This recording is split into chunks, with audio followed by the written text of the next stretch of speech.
Having the wrong interview strategy can absolutely cost you the job and keep you from getting an offer. In today's video, I'm going to give you 4 common interview tactics that can cost you the job as a candidate. Let's go.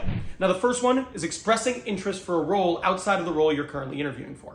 Now, as a recruiter, I've seen this a lot of times, and I get it when candidates talk about this. But the reality is a lot of hiring managers are really off-put anytime a candidate's talking about a role outside of the one they're interviewing for. You're interviewing for a role on their team. They're interviewing someone to solve their problem, an open position on your team.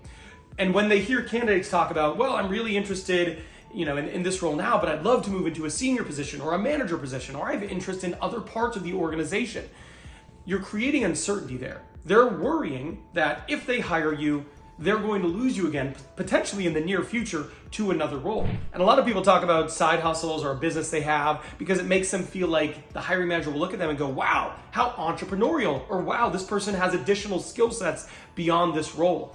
But it's actually going to be more harmful than helpful because they're going to look at that as an actual threat to you being a long-term fit for their team.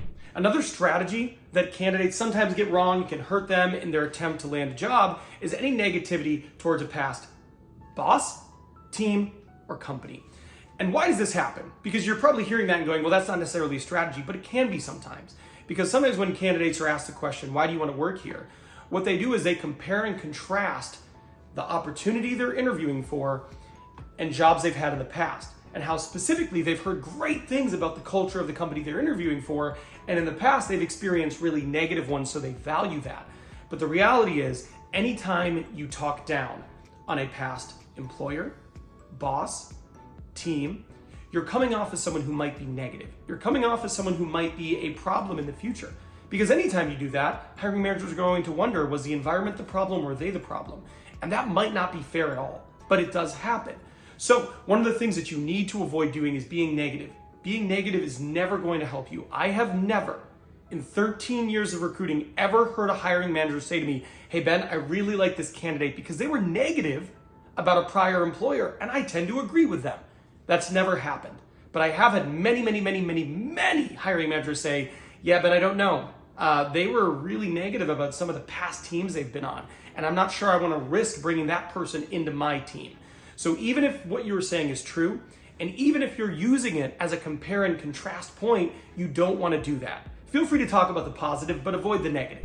Another tactic that can backfire is preparing for interview questions so thoroughly and spending all of your time doing that, but lacking the preparation in terms of understanding the role, the responsibilities, its impact, and the organization. So anytime you go into an interview and you don't understand what the company does, its mission, its values, or you don't understand the role and how your background is a fit, or if there is any potential misalignments, that's a huge mistake. But sometimes people overlook researching that stuff because they really want to prep. They're watching videos of like common interview questions, and they're going through that, and they're getting ready to talk about their background. They're getting ready to practice common interview questions. What's your greatest strength? What's your greatest weakness? But they're lacking the information on the company, what they specifically do, or being able to speak to their fit or misalignment in a role and why it shouldn't be a concern. So it's really important that you balance your preparation. Now, this last technique is a huge problem, and it happens all the time. And it's trying to establish leverage while interviewing for the role by being not disinterested, but not overly enthusiastic about the role. I've heard candidates say to me, well, Ben, if I act super passionate and really interested in the role, they're going to be like, oh, this person wants this role so bad we can lowball them. And I get where people are coming from there. But you are far more likely to make them feel like you're not interested in the role and get yourself knocked out as a candidate than you are to effectively establish leverage. That is not, the risk reward there is not worth it. There are better ways to establish leverage. And in a video in the future here, I'll talk about the different ways you can do that. But you definitely don't want to do that by seeming like you're not really that interested. Like, yeah, I'm kind of interested in this role, but not really. You're not going to do yourself any favors if you do that.